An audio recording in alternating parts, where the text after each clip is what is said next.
Audiolivro por Bispo J.R. Esmagado. Deus transforma pressão em poder, do Bispo T.D. Jakes. 7ª parte, capítulo 13. Uma degustação com o rei. O coração, como a uva, é propenso a entregar sua colheita no mesmo momento em que parece ser esmagado. Roger Housden. Degustação de vinhos se tornaram um evento social de sucesso.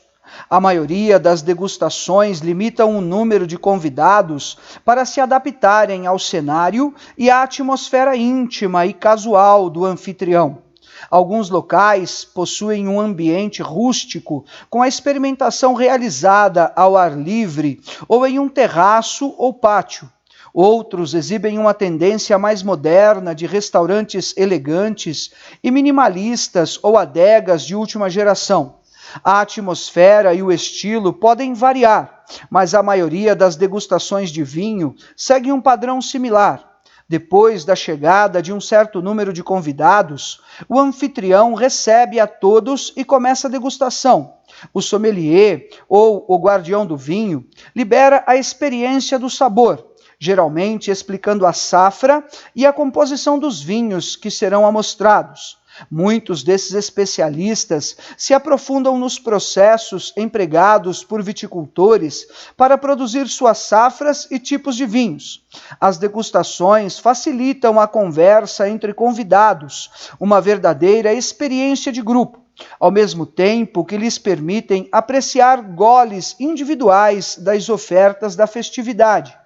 Enquanto os degustadores de vinho soam bastante agradáveis, não posso deixar de observar como são diferentes em comparação com as festas exuberantes, ajuntamentos elaborados e os festivais dramáticos realizados em Israel durante as estações de colheita. Estes eventos eram comemorativos em natureza, cada um deles representando um momento da história judaica, quando Deus fez algo milagroso em nome de seus filhos. Um convite real. Porque Israel era uma sociedade agrária na antiguidade, as colheitas indicavam tangivelmente como Deus cumpria suas promessas para prover para o seu povo. Os filhos de Israel celebravam anualmente 7 festas diferentes: a festa da Páscoa, a festa dos pães sem fermento, a festa das primícias, a festa das semanas, Pentecostes, a festa das trombetas, Rosh Hashanah, o dia da expiação, Yom Kippur, e a festa dos tabernáculos.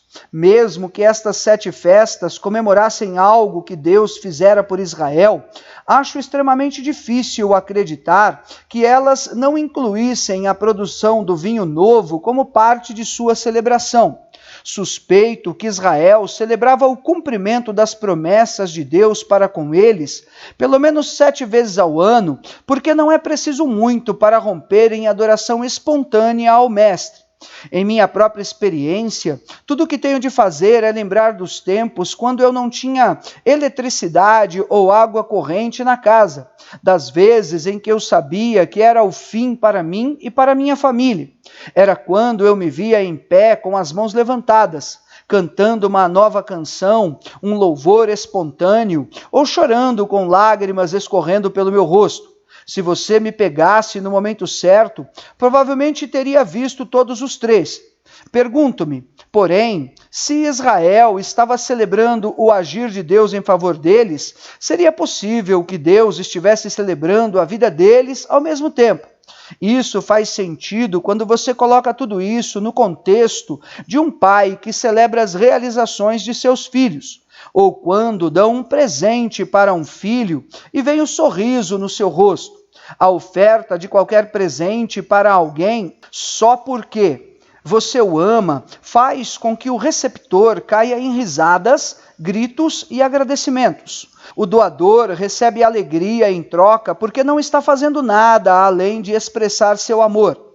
A parábola de Jesus sobre os talentos ou as bolsas de ouro que o mestre confiou aos seus servos enquanto ele estava fora, Mateus capítulo 25, de 4 a 30, nos ensina que ele dará mais àqueles que têm abundância, e agora entendo o porquê.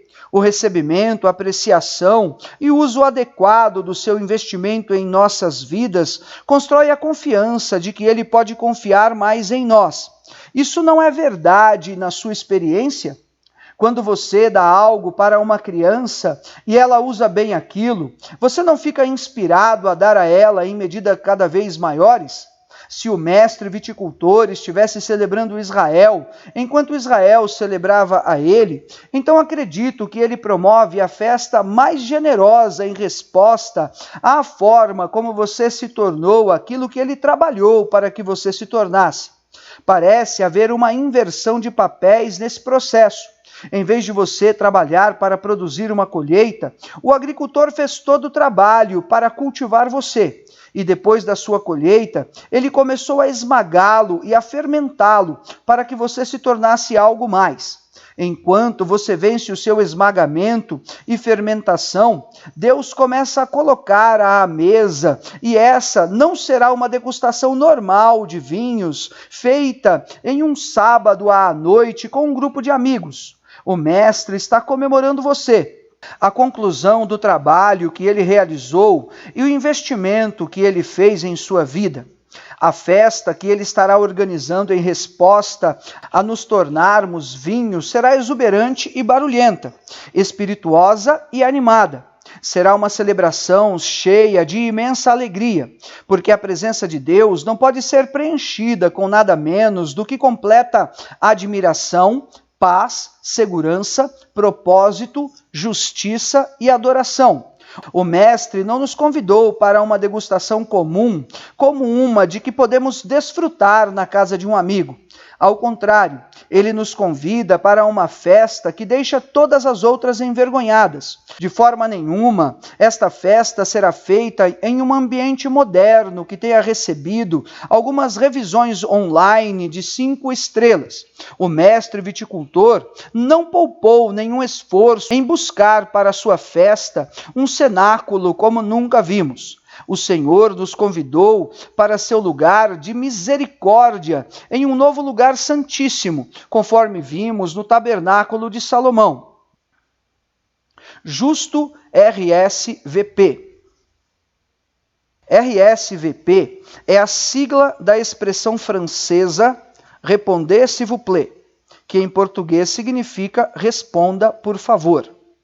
Somente aqueles que estão em aliança com o Senhor, aqueles que são justificados pelo sangue de Jesus Cristo, podem responder ao convite para se encontrarem com Ele por trás do véu. Caminhando para além da corte interior e chegando ao Santo dos Santos, você tem acesso direto ao Rei de toda a criação. Sua irrestrita presença reside lá e Ele pede que você traga apenas você mesmo, o vinho precioso que ele trabalhou tão duro para produzir. Antes de oferecer uma safra de valor inestimável para o resto do mundo, faz todo sentido que o mestre viticultor desfrutasse, ele mesmo, um pouco desta taça. Este é o convite de um Deus eterno que espera pela chegada de uma pessoa que ele tanto ama. Você, seu fruto, tendo descido às profundezas como Cristo depois de ser esmagado, experimentou a fermentação da corte interior. Agora, contudo, a uva não existe mais. Algo está em seu lugar. A uva é agora vinho, tendo surgido como uma nova vida, em uma nova forma, assim como Cristo. Em resultado, o véu que sempre esteve entre o viticultor e as uvas já não existe entre o rei e o seu vinho. A glória do Senhor está esperando por você. A forma como a Arca da Aliança ficava isolada não era apenas por causa das ações dos homens pecadores, mas porque o Senhor já tinha encontrado alguém por meio de quem, mais tarde, ele estabeleceria um lar em que receberia seus convidados. O tabernáculo de Davi, assim como o tempo de Cristo no túmulo e o nosso tempo em fermentação, foi temporário. Algo permanente e eterno nos leva a um nível maior de vida. Um novo reino foi revelado a nós e ele torna a nossa realidade presente, com suas experiências na corte exterior e interior, parecer apenas uma sombra do que este reino realmente é. Se a nossa analogia da morte, sepultamento e ressurreição de Cristo se alinha com o tabernáculo e suas partes, deve haver um terceiro templo que representa a natureza eterna do nosso Cristo ressuscitado.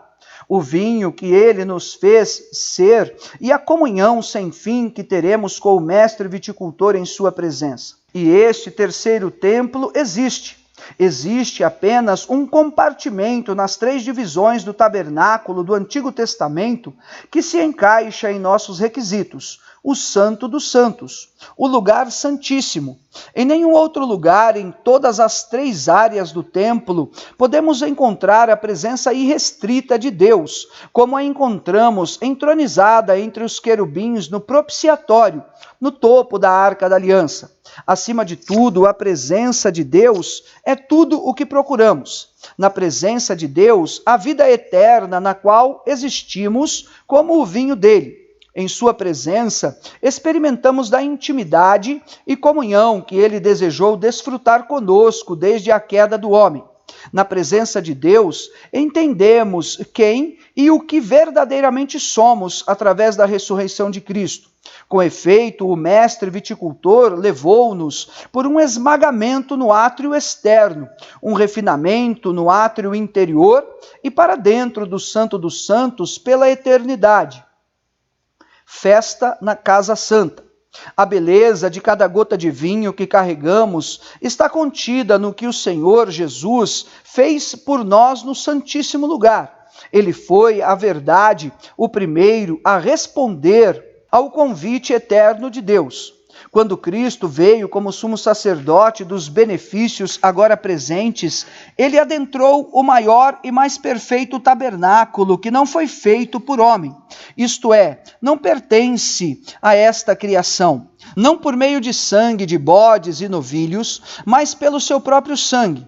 Ele entrou no Santo dos Santos uma vez por todas e obteve eterna redenção. Ora, se o sangue de bodes e de touros e as cinzas de uma novilha espalhadas sobre os que estão cerimonialmente impuros os santificam de forma que se tornam exteriormente puros, quanto mais então o sangue de Cristo, que pelo Espírito eterno se ofereceu de forma imaculada a Deus, purificará a nossa consciência de atos que levam à morte, de modo que servimos ao Deus vivo.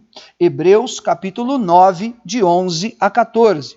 Jesus não chegou ao propiciatório através do sangue temporário de animais. Ele foi tudo de uma vez, tanto o sacrifício que foi esmagado, quanto o nosso sumo sacerdote.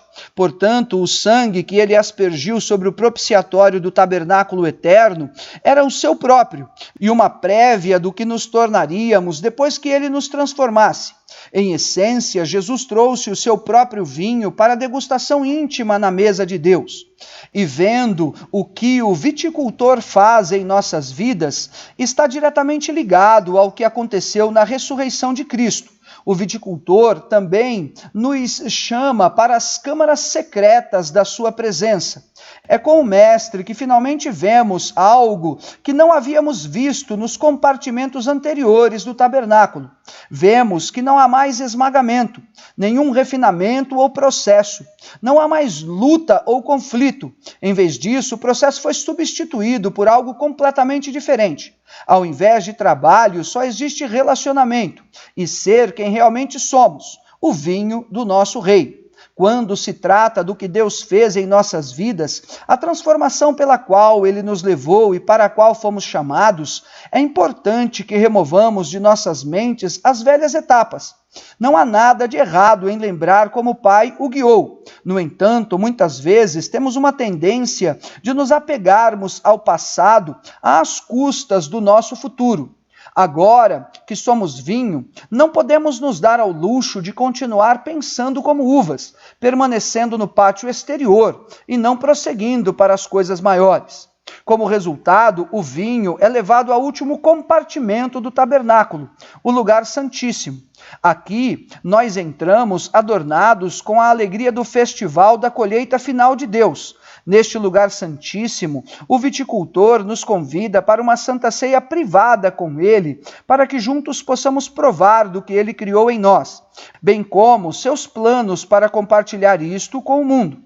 Nesta festa, não temos apenas uma reunião do nosso Pai com seus filhos, mas também uma união moderna entre o vinho e o pão, e uma experiência celestial reminiscente do que Jesus fez naquela última ceia no cenáculo com seus discípulos. Essa é uma festa santa como nenhuma outra. Tudo chega a um ciclo completo agora.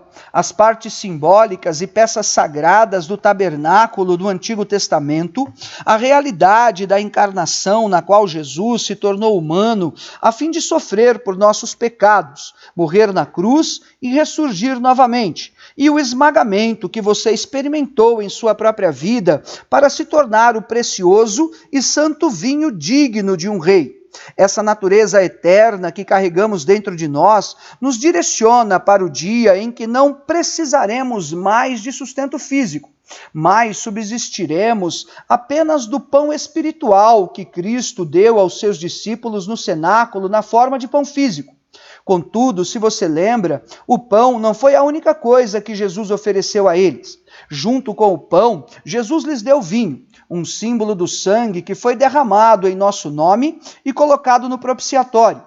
Pelo quebrantamento esmagador que Cristo suportou, seu sangue tornou-se o novo vinho em que a nossa transformação foi padronizada. Estávamos destinados a nos tornar o mesmo tipo de vinho, vindo do mesmo viticultor e de seu processo de esmagamento. Em essência, então, o pão da vida e o vinho do Espírito nos chamam com corações alegres para a presença de Deus, para que possamos desfrutar de uma comunhão maior, melhor e eterna com Ele. Somente nessa nova comunhão encontramos uma diferença especial. Agora há intimidade, um dar e receber entre um e outro. Quando o Mestre dava, nós recebíamos. Agora que somos com Ele, como o seu vinho, nós nos oferecemos a Ele para que Ele se deleite no que nos tornamos. Não há necessidade que sejamos pão, porque o seu corpo serve como pão para nós. Como anfitrião mais excelente, Deus forneceu para nós o que não poderíamos fornecer por nós mesmos. E porque a sua oferta nunca se esgota, não precisamos nos preocupar se essa festa vai terminar em breve. Vendo que o vinho que incorporamos é eterno e conectado diretamente a ele, nós também nunca secaremos. Portanto, este festival nunca terminará, mas continuará sem obstáculos entre o mestre viticultor e sua nova safra de vinho, a sua nova criação. Mais que abençoado. Ao abraçarmos o fato de sermos uma nova criação de Deus em Cristo, à medida que nos acostumamos a viver como o santo vinho dele, então começamos a experimentar novos níveis de alegria, paz, contentamento, propósito e satisfação. Já não nos perguntamos por que estamos aqui nesta terra. Sabemos que tudo pelo que passamos valeu a pena, porque Deus usou tudo, não desperdiçando nada, para nos levar ao ponto de nossas vidas onde estamos agora. Seu esmagamento não é o fim, é apenas o começo. Estou longe de ser perfeito, mas tenho experimentado a bênção de ser vinho santo para aqueles que me rodeiam. E para que você não pense que eu me vangloreio, por favor, entenda que o que eu sou chamado para fazer me humilha diariamente. Não há como fazer nada por mim mesmo, mas em Cristo posso fazer todas as coisas. Assim, sou mais do que abençoado por fazer o que faço. Não há nada como ver a vida de alguém ser mudada pela graça de Deus. E fico transbordante de alegria pelo fato de que o Mestre me escolheu para ser uma parte, ainda que pequena, do que Ele está fazendo aqui na terra. As pessoas correm até mim com lágrimas nos olhos, abrem toda a sua história de vida em questões de minutos e me dizem como uma mensagem que ouviram mudou a maneira como veem a si mesmas e se relacionam com Deus. Eu já vi assassinos se arrependerem ao pé da cruz e voltarem-se para outros e começarem a orar por eles. Testemunhei casamentos desfeitos sendo reconectados porque o amor de Deus foi selado nos corações de dois indivíduos que tinham jurado que morreriam se odiando.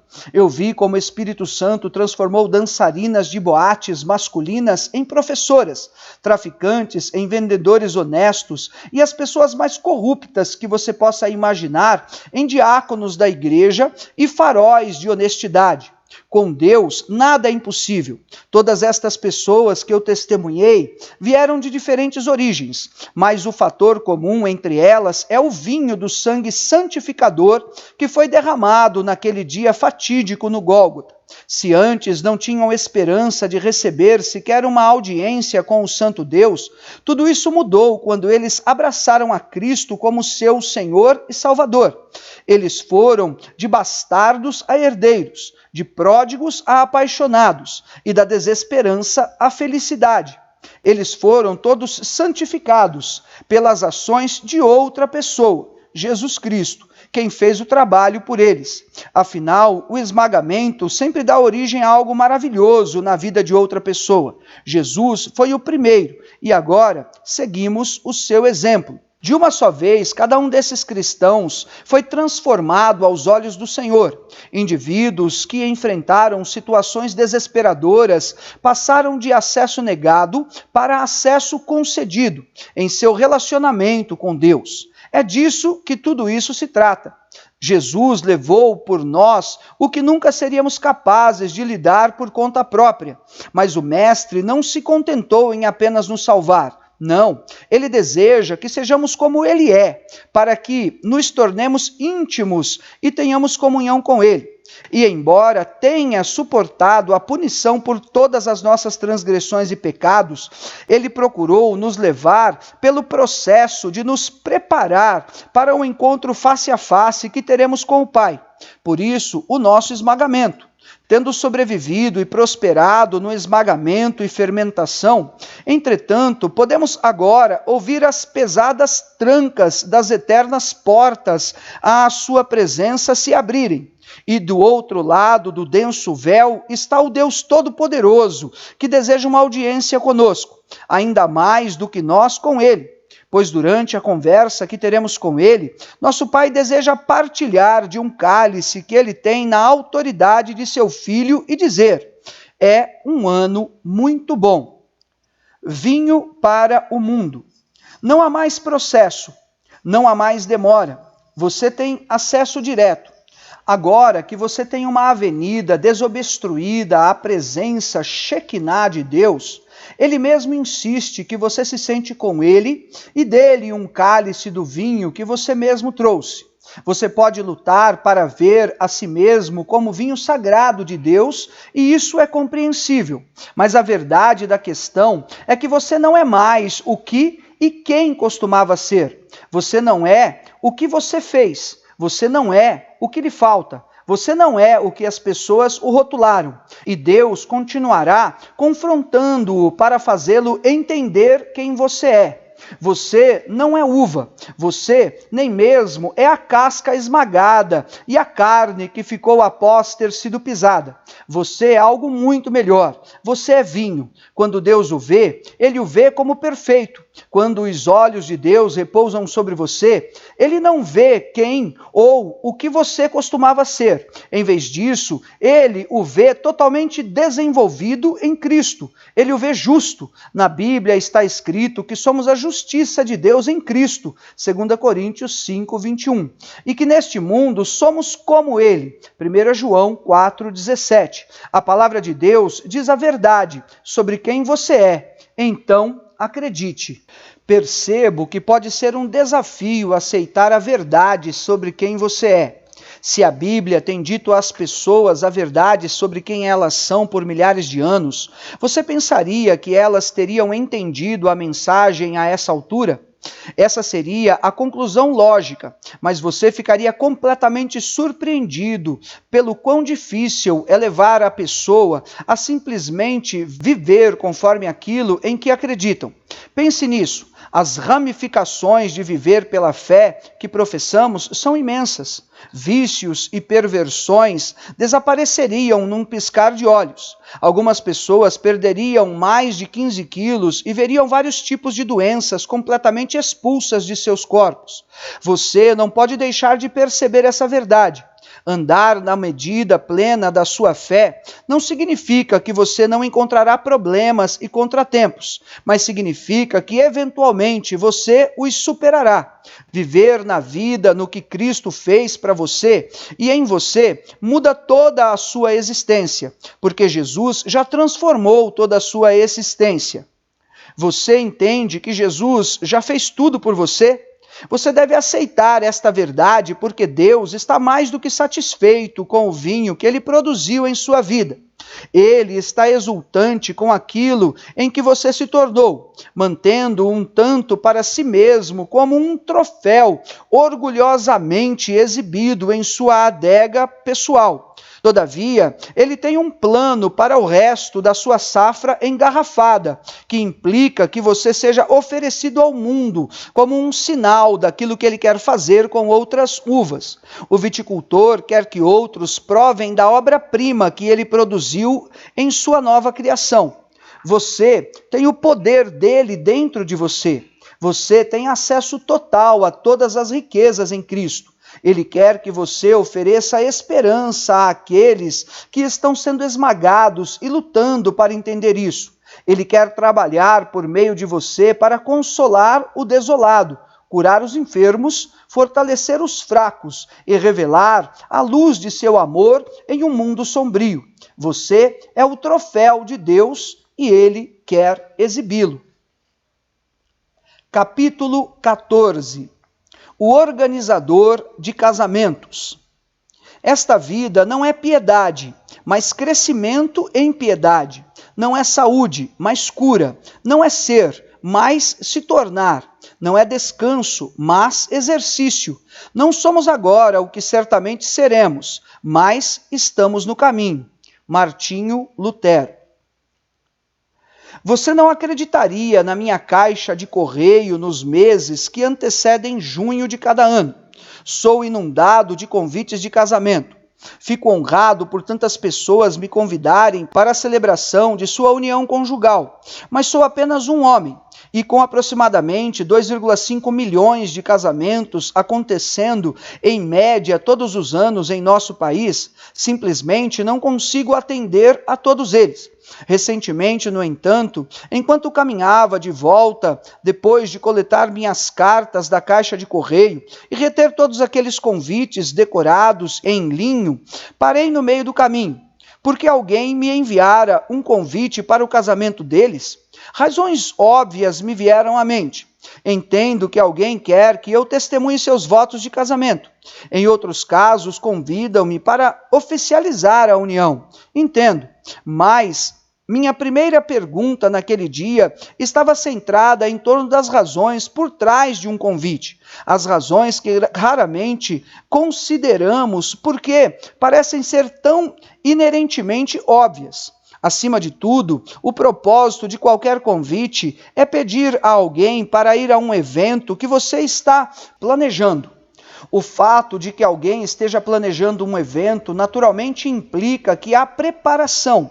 Quando você se prepara para tal celebração, escolhe como vai celebrar, da comida às flores, da música ao prato principal. Com casamentos, todos sabemos quanto planejamento e dinheiro podem entrar até mesmo no mais ínfimo dos detalhes.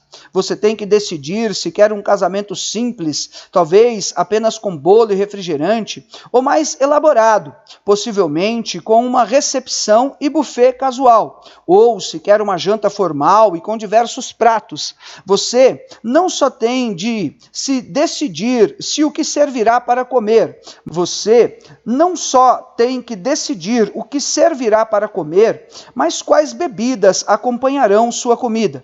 Alguns casais decidem incluir bebidas alcoólicas na celebração, o que não só aumenta a despesa, como também requer mais garçons, estações, louças e as próprias cerimônias que isso envolve.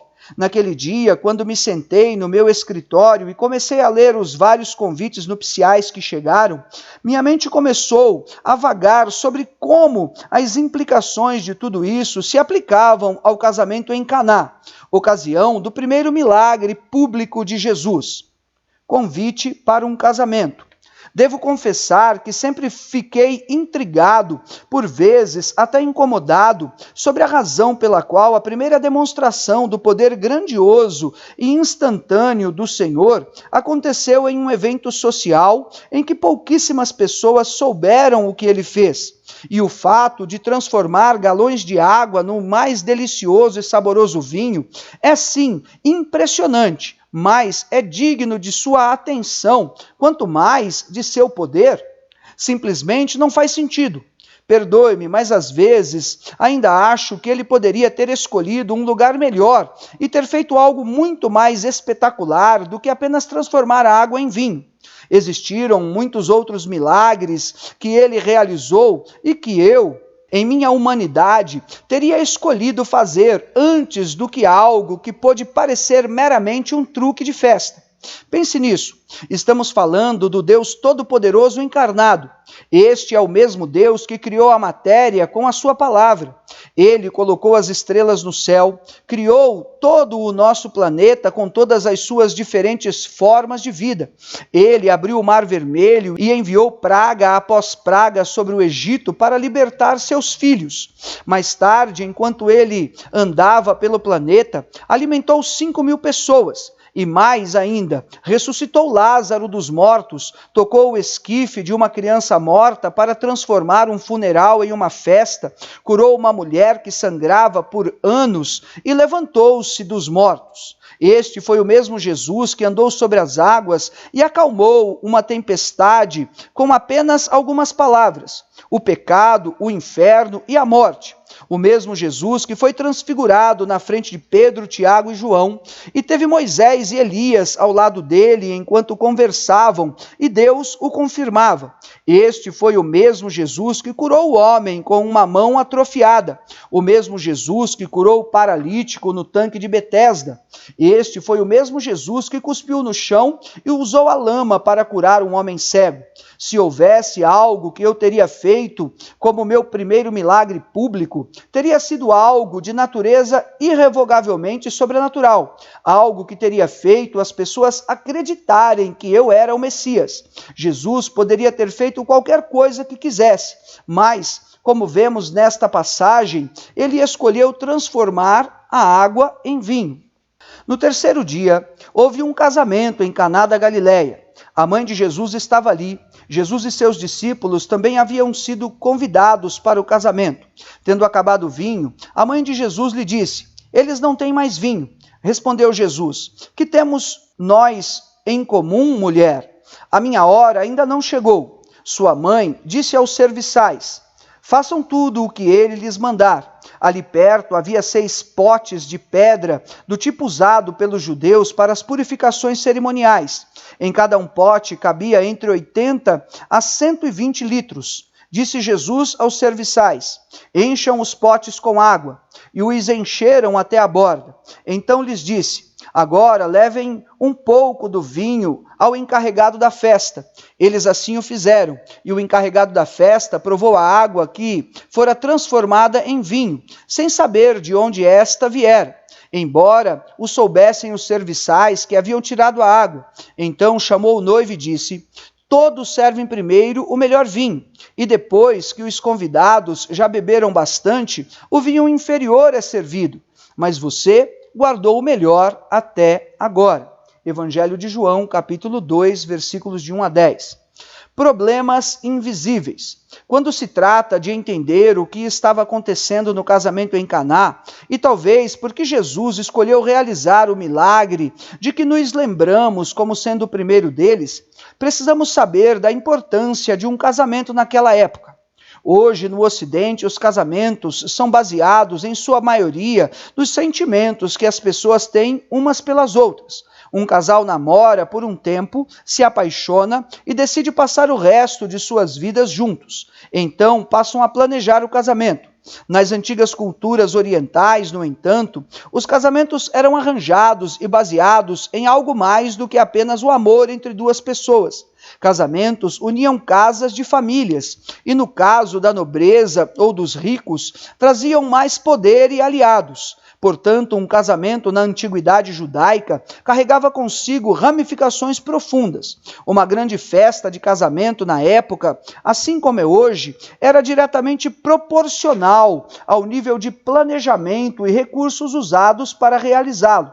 Portanto, o fato de que Jesus, Maria, sua mãe e seus discípulos participaram dela implica que não era apenas uma pequena cerimônia com alguns amigos próximos e familiares. De fato, aparentemente, haviam tantos convidados e tantos detalhes envolvidos que as famílias contrataram alguém para administrar a festa.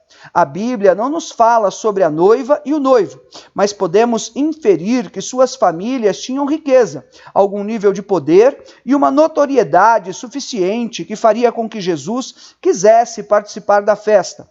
O noivo e a noiva declararam seus votos e disseram: "Eu aceito". Todos, então, se dirigiram para o banquete de casamento. A comida estava deliciosa e as pessoas continuavam a comer. As risadas eram turbulentas e todos estavam animados. Mas o que poderia dar errado? Muitas vezes dá errado. Enquanto todos se divertiam, Maria, com seu olhar perspicaz, identificou um problema que muitos outros não viram. Os anfitriões estavam ficando sem vinho. Para uma festa tão luxuosa e uma família tão rica, teria sido um constrangimento social se os convidados soubessem que algo estava faltando. Maria chama a atenção de Jesus para o fato, o horror dos horrores, de que a família estava sem vinho. O casamento e a festa estavam em perigo, e o noivo e a família estavam a poucos minutos de serem humilhados. Esta família estava desesperadamente precisando de assistência. Embora não pareça uma questão de vida ou morte para nós hoje, o nome e a honra dessa família estavam em jogo. As suas identidades estavam ameaçadas. Imagino que os patriarcas de uma família tinham trabalhado décadas para ganhar a honra que era associada aos seus nomes. Ver tudo aquilo ruir completamente por um pequeno descuido teria sido uma vergonha inimaginável.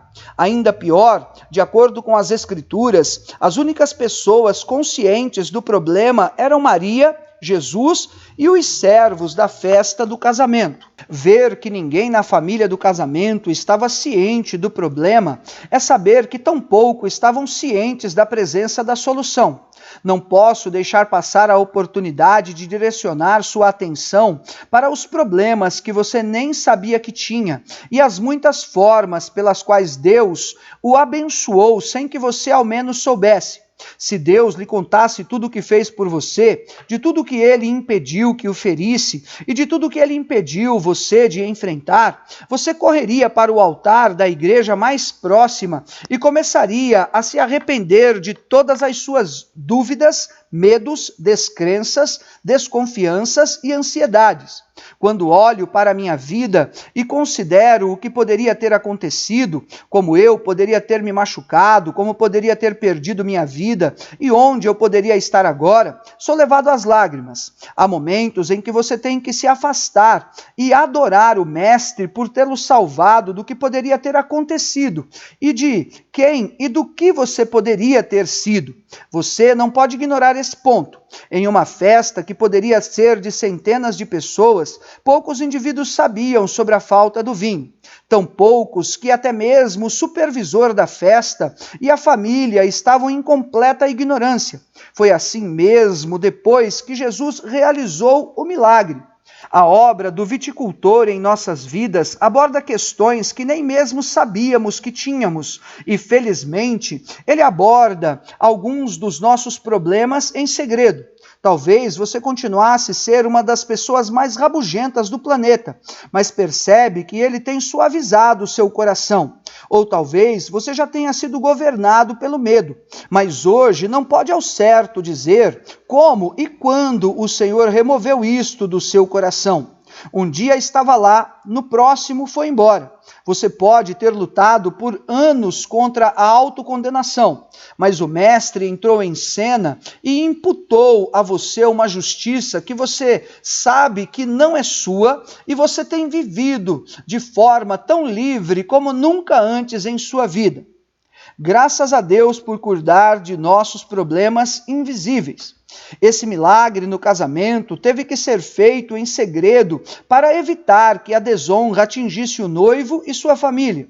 Portanto, o que Jesus fez foi mudar a desonra de alguém para louvor e honra. Muitas vezes, o nosso esmagamento e fermentação parecem muito dolorosos para nós, mas não percebemos que a agonia da que mais fugimos nada mais é do que o instrumento pelo qual o viticultor pressiona e extirpa de nós o que não precisamos, para que somente aquilo que precisamos permaneça.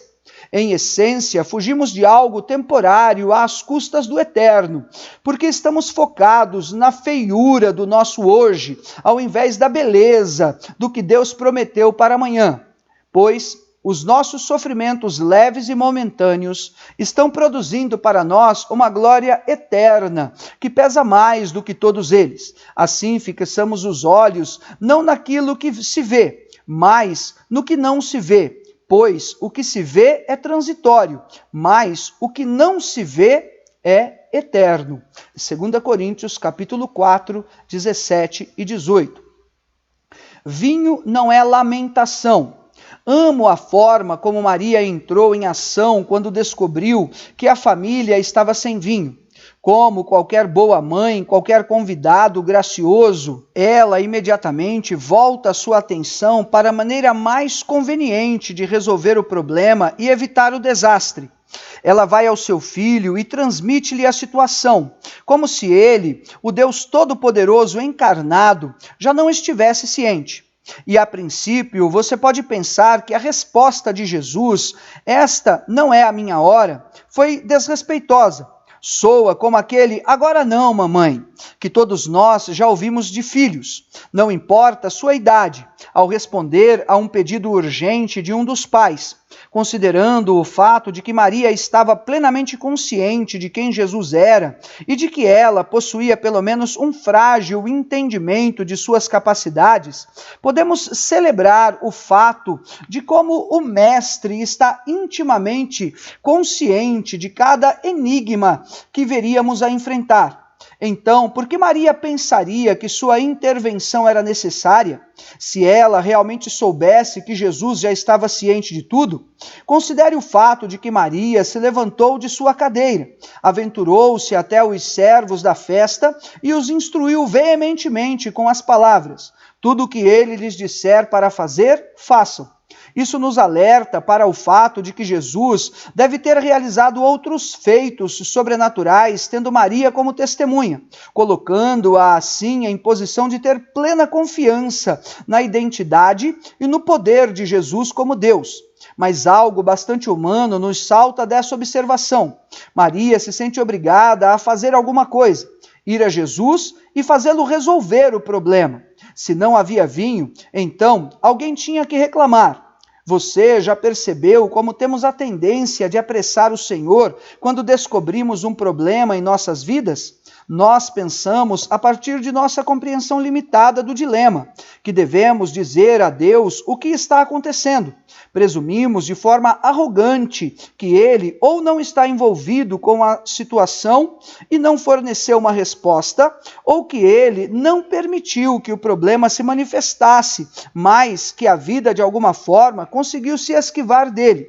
Mas se realmente acreditamos que Deus é Deus, por que permitiríamos poder informá-lo de alguma coisa? Quando colocamos as ações de Maria à luz e perspectiva do viticultor e das uvas que ele faz crescer, temos uma compreensão muito melhor da presunção dela. Não é que Maria acreditasse que Jesus não poderia repor o vinho. O problema é que ela presumiu ter uma melhor compreensão da situação do que Jesus. É o equivalente a uma uva dizendo ao viticultor: com licença, mas agora é a hora certa para você agir. Agora é a hora de você me transformar. Como a uva poderia saber? Quem é aquele que tem cultivado videiras e uvas por eras antes de que a frutinha, em particular, surgisse pendurada no galho? Aí está, portanto, o nosso problema. Deus projetou, equipou e chamou cada um de nós para realizar muitas e grandes coisas. Ele nos deu uma visão prometendo que Ele a realizará. Por que então somos tão propensos a perder de vista o fato de que o Messias é quem nos deu a ideia e não o contrário?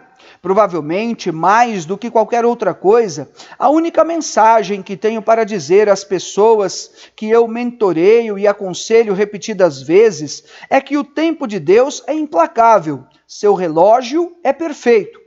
Repetidamente tenho que agradecer a Deus por manter o seu planejamento sobre a minha vida e não ceder à minha vontade. Posso olhar para trás e ver onde Deus poderia ter me respondido de acordo com o que eu pensava que queria e permitir que isso me destruísse. Com a máxima gratidão, eu o louvo por não ter me dado o que eu considerava ser a melhor coisa para mim no momento. Se você é como eu, pode perceber a loucura que é implorar a Deus por algo e, quando Ele dá, murmurar e reclamar do que tem. Temos o hábito mais louco de querer o que queremos até que consigamos. Enquanto isso, se esperamos que a plenitude do tempo de Deus aconteça, veremos que a estação ordenada por Ele carrega dentro de si uma quantidade surpreendente de graça e proteção. Quando Jesus respondeu a Maria sobre o porquê de estar tão preocupada, nossa videira verdadeira deixou claro que ele já tinha a situação sob controle. Embora Maria tenha insistido sobre a questão com os servos, Jesus foi sábio o suficiente para transformar suas ações prematuras em algo que ele usaria em sua vantagem, o que levanta outras questões. Se Jesus é Deus, ele sabia do problema, e se sabia, isso significa que ele planejou estar lá e realizar um milagre? Devemos lembrar de que nosso Deus vê o fim desde o começo. Não há nenhum problema para o qual ele não tenha uma solução. Portanto, sinceramente acredito que Jesus sabia o que iria acontecer no casamento em Caná. E é exatamente por isso que Maria não deveria estar em pé de guerra para começar. Tudo que Deus faz é estratégico. Nunca testemunhamos Deus cometer um erro ou chegar atrasado para seus apontamentos divinos conosco. Embora eu possa ser pego de surpresa com as situações que me acontecem na vida, nunca houve um momento quando eu corri para Deus com as palavras: Senhor, nunca esperava que isso aconteceria, e que Ele tenha respondido: eu também não. Consequentemente, considere esta conclusão: Jesus, nosso Deus em forma física, tinha um plano para o casamento.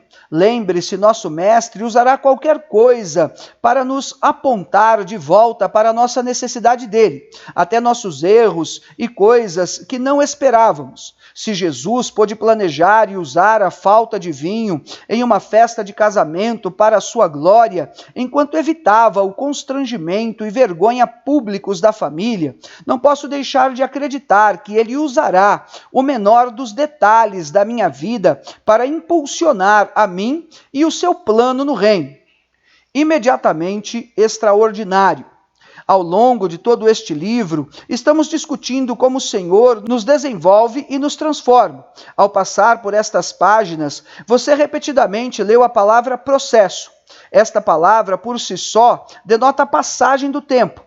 Em sua maior parte, a transformação não é um evento e definitivamente não é algo que acontece apenas uma vez. À medida que continuo a crescer no meu relacionamento com o Senhor, aprecio cada vez mais o fato de que Ele investe o seu tempo comigo. Ele não se apressa com nenhum de nós, porque qualquer coisa valiosa também é algo pelo que vale a pena esperar. Afinal, a excelência não é produzida às pressas, mas há ocasiões em que parece que não há tempo para o processo, aqueles momentos em que algo deve ser feito agora. Não há esperas, não há estações. Vem um tempo em sua vida quando você precisa de uma palavra, uma solução ou um milagre agora. Quando alguém estiver morrendo na mesa de operações, você não precisa de alguém para guiá-lo através do processo de toda a cirurgia. O cirurgião deve ter começado a trabalhar no dia anterior. Vemos isto com a mulher do fluxo de sangue. A mulher já estava morrendo e inferimos que foi o seu desespero por cura que a levou a pressionar a multidão e tocar a bainha da roupa de Jesus. E a mulher que estava curvada e prostrada por 18 anos, conforme Lucas 13:12. Seria melhor que o Senhor lhe falasse sobre o que ele faria para curá-la, ou que simplesmente dissesse: mulher, você está livre. O que estou tentando fazer com que você veja é que, embora o Senhor nos desenvolva por um processo que nos transforma, Ele está totalmente ciente dos momentos em que uma situação de mudança vai demorar muito. Há momentos em nossas vidas em que Ele instantaneamente traz diante de nós o que é necessário para aquele momento. Essas são as ocasiões quando Ele passa de trabalhar em nós por meio de processos para nos tornar imediatamente incríveis. Alertado pela preocupação de Maria, Jesus usa o que estava prestes a ser um sério desmancha-prazeres. Em vez da vergonha de dizer aos convidados que não havia mais vinho, a crise não seria apenas evitada, mas seria transformada em uma oportunidade para o vinho divino. Em apenas uma questão de momentos, água comum foi transformada em algo extraordinário, e isso é precisamente o significado de todo o processo. O melhor que poderíamos trazer ao Mestre é o nosso eu, corriqueiro, costumeiro e sem graça. Sem a intervenção do viticultor, permanecemos água, que é comum em todo o mundo. Portanto, nosso valor não é encontrado naquilo em que somos, em nós mesmos ou a partir de nós, mas naquilo que o viticultor faz conosco. Por isso, devemos aprender a divorciar o nosso valor do que produzimos e ligá-lo à obra acabada de Cristo esmagado na cruz e tudo o mais que Ele escolha fazer em nossas vidas. No momento em que decidimos o contrário, nosso esmagamento é, de fato, o fim. Como resultado, a dor que vem ao perdermos a colheita original que produzimos é o que naturalmente segue o nosso entendimento equivocado de que o nosso vinho não é a nossa obra, mas a obra de Deus. Então, como é que o esmagamento que Ele começou em nossas vidas poderia ser o princípio e o fim de quem e o que somos? Não, certamente há mais. Depois que os servos encheram os tachos, sem o conhecimento de qualquer outra pessoa na festa, Jesus lhes diz para retirarem uma amostragem da água e levarem-na ao mordomo da festa. Curiosamente, quando o mordomo prova o que antes era água, fica atestado que ele experimentou o melhor vinho que já tinha tomado.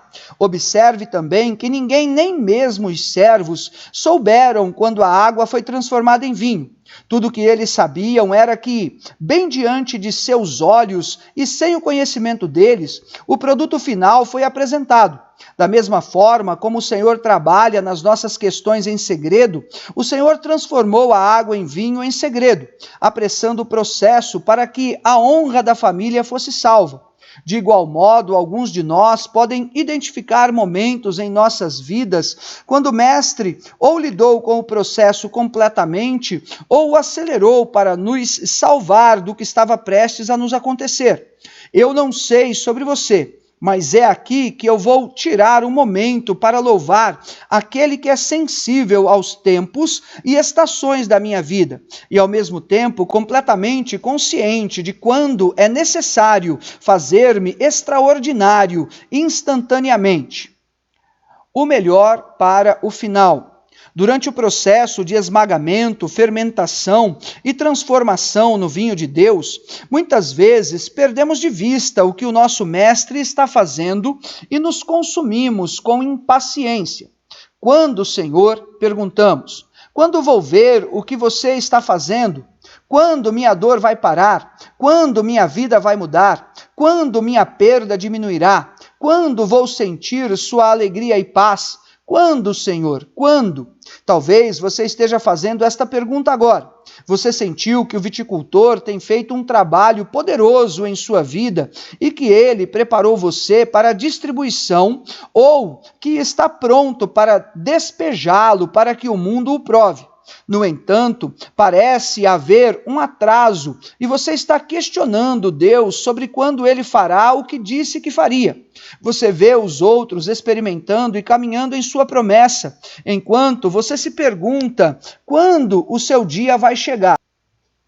O mordomo da festa mencionou a tradição de como o vinho era servido. João capítulo 2, versículo 10. Normalmente, o melhor seria servido em primeiro lugar. E uma vez que os convidados já tivessem provado sua porção e estivessem com os ânimos acelerados, o vinho mais barato seria servido por último. Essa é a ordem do ser humano. Ele sempre quer mostrar o seu melhor primeiro, e posso ver o valor em face isso. Afinal, você tem apenas uma oportunidade para causar uma ótima primeira impressão. Contudo, quando se trata da transformação que ele faz em nós, da água para o vinho, e como o mestre faz as coisas no reino, vemos que ele tem uma abordagem diferente. Mais uma vez, ele permite que o homem chegue ao fim de si mesmo, para que ele faça as coisas do seu jeito. Deus sempre guarda o melhor para o final.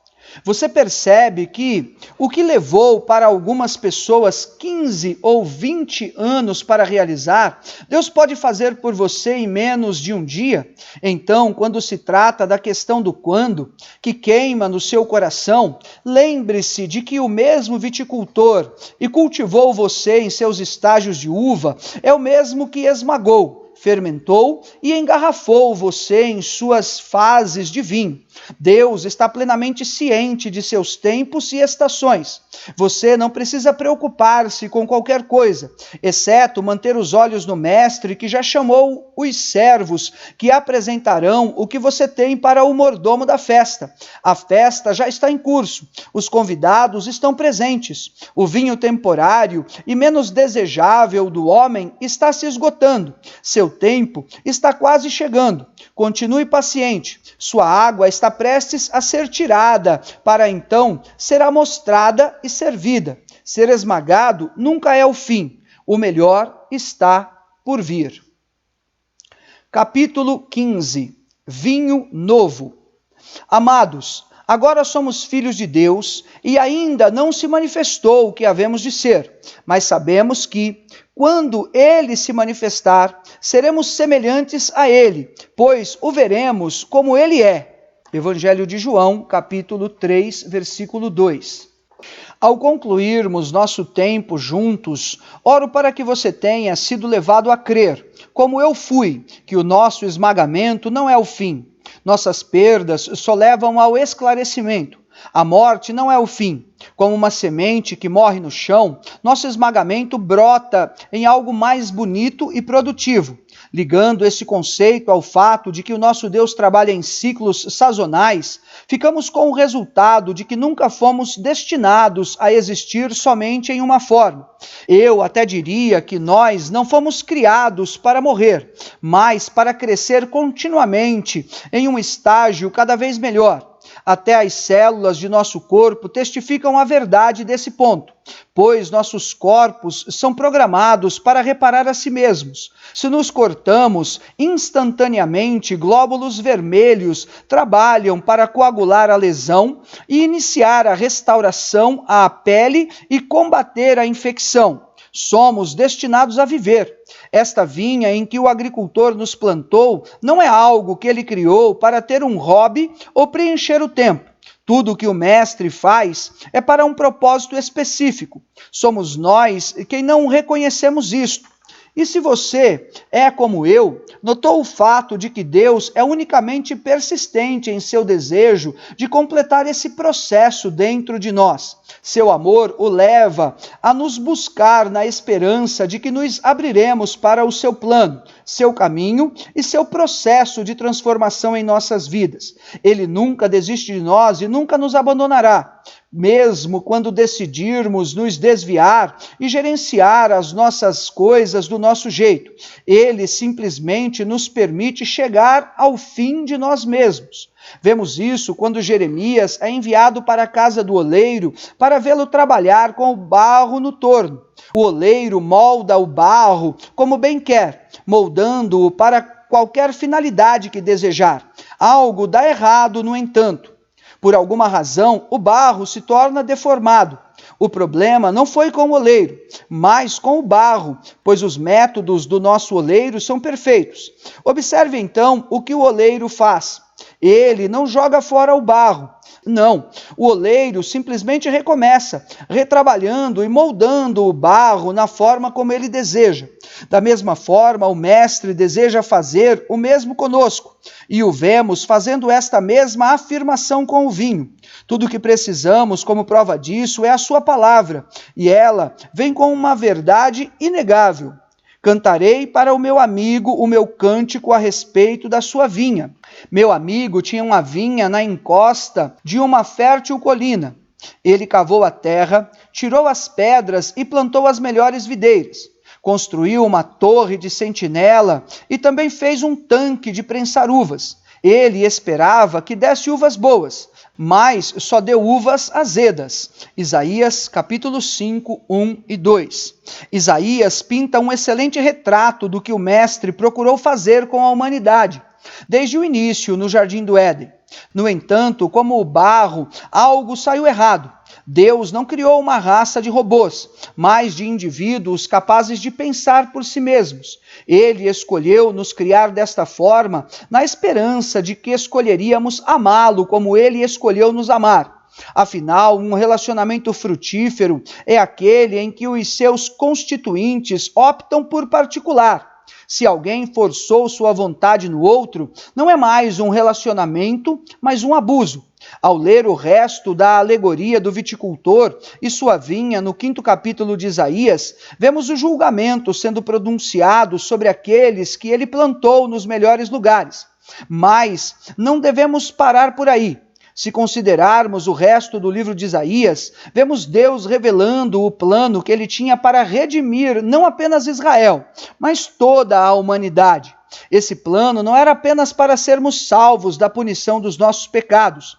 Não poderia ter sido para o Senhor se dirigir às nações, mas não abordar o coração é o mesmo que preparar outro vinhedo e colheita fracassados, que nada dariam a ele a não ser dores e tristezas. Em vez disso, o mestre viticultor torna-se parte da vinha. Ele planta a si mesmo como a videira verdadeira, a partir da qual nós crescemos. Dessa forma, Deus mudou nossa própria natureza para que não apenas Ele vencesse completamente o pecado, mas que também pudesse nos levar além, lidando com nossos corações em nosso esmagamento e fermentação. Colocando isso em perspectiva com as ações de Cristo, faria sentido para Jesus morrer na cruz, mas não ressuscitar? Da mesma forma, como poderíamos pensar que o Senhor nos plantaria apenas para nos matar e nos deixar mortos? Não, deve haver mais. O casamento em Caná não foi um caso isolado em que o Senhor mostraria o seu poder. Ele poderia ter escolhido algo muito mais fantástico para chamar a atenção de todos ali. Afinal de contas, olhando para todo o acontecimento, somente algumas pessoas sabiam o que ele estava fazendo.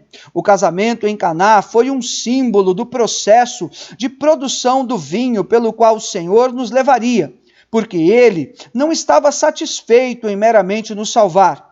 Deus nos ama e o amor implica no desejo de estar perto do foco desse amor. Portanto, como nosso esmagamento poderia ser o fim de nossas vidas, quando nosso eterno Senhor telegrafou a sua esperança de estar conosco eternamente? O Senhor não procurou nos destruir. Ele busca nos refazer, reformar e remodelar em algo que se pareça exatamente com Ele. Você pode ter acabado de sair da experiência mais angustiante de sua vida. Você suportou um esmagamento como nenhum outro. E você está começando a ver que o Mestre não terminou com você. Sua dor foi apenas o começo. E você está começando a se dar conta de que talvez, apenas talvez, o agricultor e viticultor das almas tem algo excelente preparado para você. Ou talvez você esteja lendo as páginas finais deste livro, enquanto ainda está sofrendo sobre o esmagamento do Mestre. Você perdeu tudo e o vislumbre da vida que um dia decorou seus olhos está morrendo. Você está desorientado e não consegue encontrar uma forma de sair da cama pela manhã, muito menos tornar-se o vinho sagrado nas mãos do Senhor. Mas não importa onde você esteja, meu amigo, não desista, você deve persistir. Onde você está não é o destino da sua vida. Deus não teria investido tanto trabalho em você e por você para abandoná-lo. Pelo contrário, Ele investiu muito em você por causa do seu valor e do que Ele vê em você. Seus olhos repousam em algo de seu futuro que sua dor atual o impede de ver. E quando, não sei, você passar através deste esmagamento e fermentação, tendo sido renovado e transformado, a sua vida será a peculiar nova safra que vem apenas dos barris celestiais do Mestre. Você será um vinho que todo o mundo espera, não apenas provar, mas também imitar.